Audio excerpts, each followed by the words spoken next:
What is up, traders? Welcome back to the channel. Welcome back to another trading session.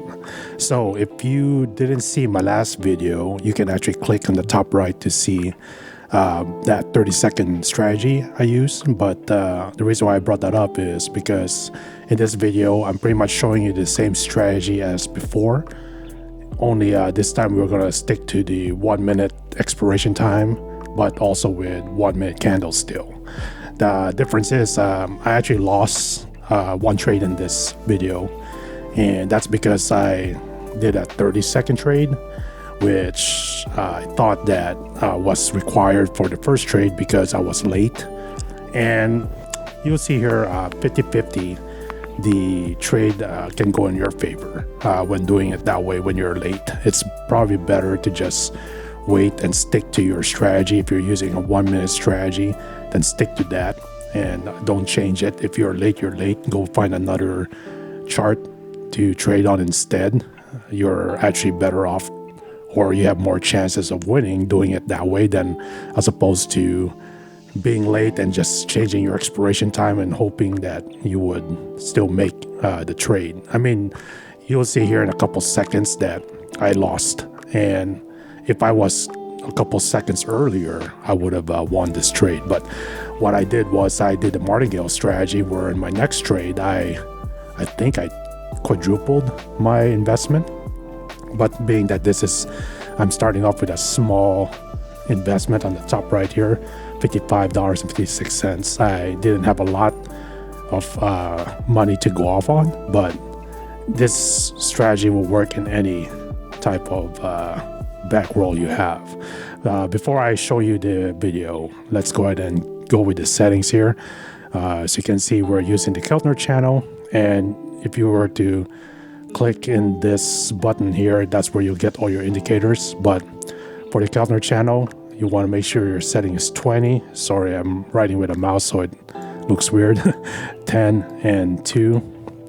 And then you want the RSI here to be default setting at 14, and you want the overbought at 70 and the oversold at 30. Leave that default. And the stochastic oscillator again in its default setting of 14, 3 and 3, and making sure that the overbought is 80 and the oversold is 20. So like I said, just like the last video, the same strategy, only the difference is this right here, expiration time is actually 1 minute. But you'll see when I play this that I actually lost this trade because my timing was wrong, but the analysis is still correct.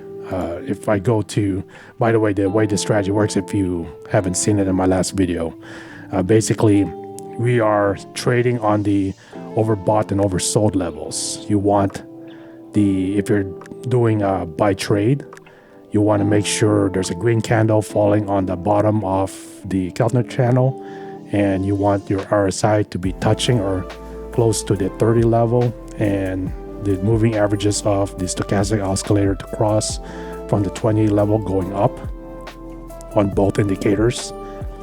And opposite is true for the sell.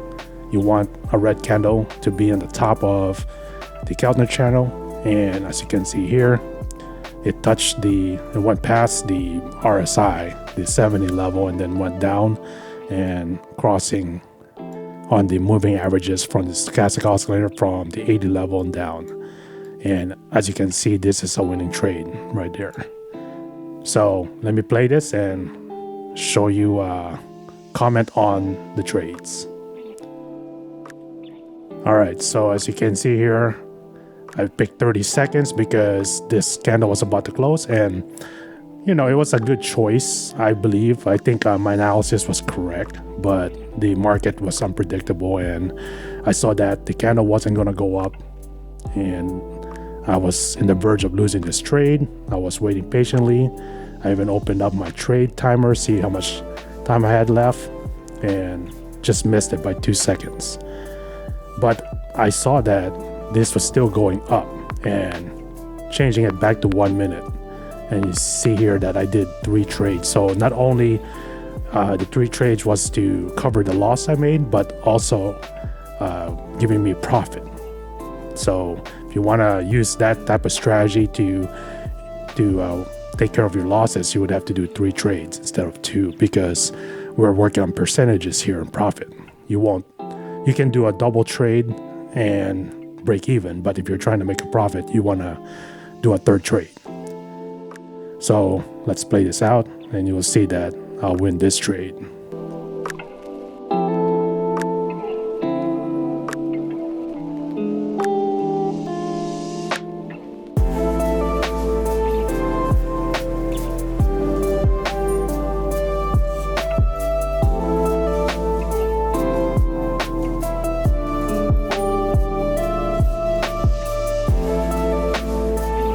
All right, there we go. See that? So now we're at 65.36. Now, when using this type of trading style, you obviously want to keep your emotions in check. You have to be 100% confident in your selections, in your trade, and whatever happens, happens, and you just move on. Like I said, you can use the Martingale system like I just did earlier to cover your loss if you see that you're going to be losing or if you lost. Or you can just continue on with the next trade at the same amount or a different amount, whatever is comfortable for you. Just have your plan in place so that you don't lose your entire investment. See there, I got 27 seconds left, and I did a buy trade here because the stochastic oscillator is still showing that it's on an upward trend, and the RSI as well is showing that it's going up. So got 10 seconds left here. It's getting close, but I was confident that this was going to go up, and sure enough, we won this trade as well. Now the crazy thing is with OTC, it's going to fool you and think that, oh, you are about to lose that in the last few seconds, and that's not the case here. But the temptation is to do another trade either with the same amount or double the amount, and then do an opposite trade. So earlier I did a buy trade, and then seeing the candles going down, you would probably would have put a sell trade in that, and then last seconds the candle goes up and you lose that trade. So not only would it be won the last trade, but you lost your new trade. So it's like you break even or even incur a loss. So just wait until the entire timer ends, even though you think that the candle is not going your way. You never know. The last second, there's so many times, I can't tell you how many times in the last literally 1 second I would win a trade. So yeah, as you can see here, boom, last second. It's pretty crazy, huh? So there you go. I pretty much doubled my trade. As always, hope you enjoyed the video. If you did, smash a like button for me and subscribe to the channel if you haven't subscribed yet, and ring all notifications so you'll be notified for more videos like this. As always, take your time. Don't be greedy. Don't be impatient. Be careful. Have a plan when you trade, and you won't lose your balance, and you'll profit with binary options. So until the next video, take care, God bless, and I'll see you then. Bye-bye.